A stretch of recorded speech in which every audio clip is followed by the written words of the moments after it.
What's up, guys? I don't got everything to start the podcast all the way, the interviews and everything yet. But I was thinking, like, if we're gonna get to know each other and you guys are gonna like listen a little bit to the stuff that I'm talking about, I was thinking maybe you guys should get to know me a little bit. So maybe I'll do a few little just vlogs like this for a while until I get all my equipment and then start the interviews. So you guys can get to know me a little bit, and maybe you guys can, whatever. See, this thing is kind of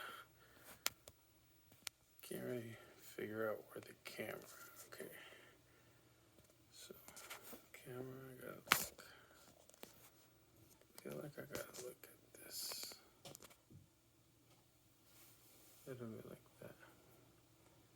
All right, so what's up? My name is Yosvani Casita Negrin. I don't know why I always do that. I always do that in my videos too. Always ugly as shit. So I'm trying to do my skin. I'm trying to fix my skin, but for my pictures of my wedding and everything. But I'm trying. I think it's like as every time I eat stuff, I eat certain things. It just like comes like because I clean my face a lot, but I also work with a lot of dirty stuff. Anyways, what I was gonna say is, yeah, my name is Yosvani Casita Negrin. Everyone calls me Yogi. Everyone calls me Yogi because when I was a young kid, this guy Craig, he he couldn't pronounce my name, I think, and he just Yogi the Bay Area cartoon was a popular cartoon, so he just started calling me Yogi. Um, I was born in Cuba in 1980. I came here when I was 6 months old. Um, Back in 1980, there's a thing with Cuba. Cuba had this big thing called the Mariel boat lift, and 250,000 Cubans came in a whole bunch of boats and makeshift boats and stuff like that. In the beginning of the movie Scarface, there's a scene where there's actual real footage of all 250,000 Cubans, and it's like this in the spring. There's like a thing that says in the spring of 1980, all these Cubans came. I was one of the Cubans that came together with my mom and a whole bunch of my own family. My dad was already here. My dad was like uh, uh, in prison in Cuba, and then when they let him out, they basically over there. They basically when everybody was coming, Fidel, he basically emptied out all his prisons and all his psych wards and everything, and he let together with regular families like my family and many other families that came. He also let out all the prisoners, and I mean there was good prisoners, there's bad prisoners. I'm sure, just like imagine them letting out all the prisoners here. There's gonna be probably murderers. There's gonna be people that just like stole a pack of gum, especially in Cuba. In Cuba, not everyone's a killer. Trust me. There's not even that many killers in Cuba. Most people in Cuba are just like petty thieves. They steal like little stuff and they go to jail for stealing little stuff.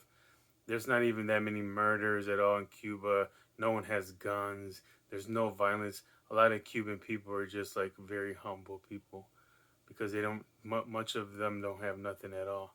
So don't think as Cuban, all the Cubans that came and from prisons were like, oh, like all these bad. Yeah, there was bad people in that, in those, but all 250,000 people weren't bad people. Look at me. I mean, I'm a nice guy, I think. I just, well, anyways, I came from Cuba when I was 6 months old. My mom was pregnant, I think, with my sister. Yeah. Anyways, this story's about me. Okay. Came when I was 6 months old, and we came, and I don't know, like we lived in I think in a we first we came. My mom said, well, this is like what my mom told me. I'm not sure because I don't have like nothing written. I just like what my mom told me, what my dad tells me.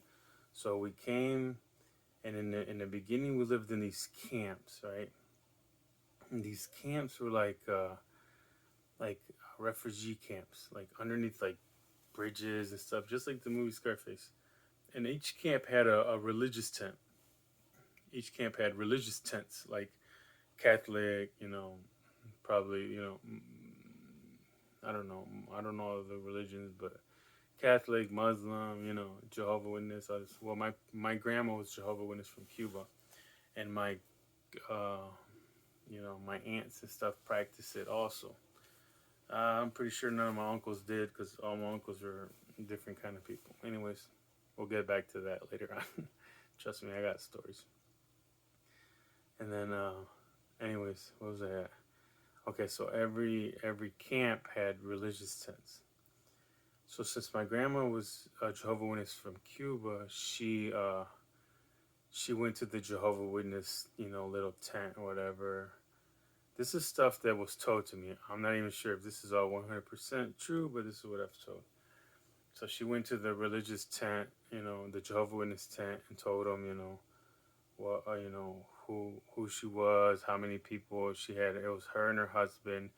They had 14 kids, 7 sons, 7 daughters, and then all their sons and daughters had kids and wives, and this it was so many, probably like 40, 30, 40 people. Anyways, probably more. I don't even know the exact number. Um, so they found a congregation, which is the congregation here in Toledo, Ohio. That's how uh, the Negreen family, which is that's my Negreen family. My dad is a Gasita. That's how come I'm Gasita, but my mom is a Negreen. That's how the Negreen family, the Cuban Negreen family, ended up here in Toledo, Ohio. We ended up here because the congregation of um, of Jehovah Witnesses basically sponsored us and then brought our whole family here and helped us get our first apartment. And we all lived in an apartment, I guess. We all lived. There's newspaper articles about this. I'll find all the newspaper articles. There's newspaper articles about when my uncles first got to Toledo. There's newspaper articles about all the trouble they got into in the 80s and the 90s and 2000s. My cousins, my uncles, and then when I got in trouble in the late 2000s, think my case was more like 2000, between 2011, 12, 13, 14. It was like a 4-year investigation that they did with all of us. So the and then when I got out, a whole bunch of my family. Right after I got out, a whole bunch of my family went to prison also, and they're still fighting through all that. So that's stuff that I'm really not going to talk about. I was just telling you guys a little bit just to get a little backstory about my family history. And I got newspaper articles. I've actually, in my actual podcast, I'm gonna get some of those newspaper articles, and I'm gonna get some music that I got. I got some ideas, some music, some articles. I'm trying to look for some. I don't. I can pay for people to edit videos and all that, but I kind of want to find like maybe someone in my family. I asked my son. I asked my daughter. Said, "Hey, do you guys want to be my podcast editor or whatever?" I don't know. And they neither of them said yes or whatever. But whatever. I'm not. I'm not gonna beg nobody to be on my podcast. I'm not gonna beg nobody to be part of this. If I gotta get on here every day and just talk by myself, I get on here and talk by myself. I wanna try to just be helpful to people. My phone, my battery's about to die. Give me 1 second, okay? Because this is a work in progress. Remember that. This is not gonna be like this is not gonna be like the best podcast in the world or the best vlogging in the world. This is gonna be like work in progress. We're gonna be learning as we go. I'm gonna try to buy all the right equipment and all that, but it said that my phone battery's gonna die. So I don't know. Maybe I just let. Hold on. Let me see. The thing is, I don't think this is gonna reach to where I got this. Maybe I should have thought about this before I started all this. Oh well, it's not gonna reach. And if I move it all, it's just gonna be like whatever. We'll just go until we're just gonna go until it dies, or maybe just like for these I kind of want to do just like a half an hour. I was looking at the analytics because like once you make these videos and stuff, you can actually look. And like the other video is a 21-minute video, and it said most people like zoomed out after 4 minutes.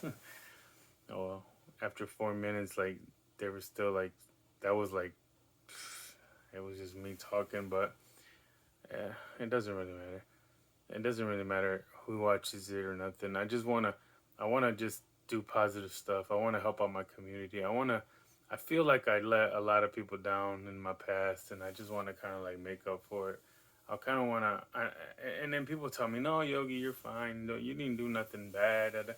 I know, but I didn't do nothing. I didn't, do nothing crazy. I didn't kill nobody or nothing, but I just feel like, I feel like I need to help a little bit more. I've been doing a lot. I've been my head's been down, and I've been grinding and grinding and grinding. My friends always invite me to do things, and I tell them, yeah, I can. I got a house to clean, or I'm busy, and I got to do this and I got to do that, because like I just feel like on my partying days and stuff, I did all that. I don't need a party. I don't need to have fun.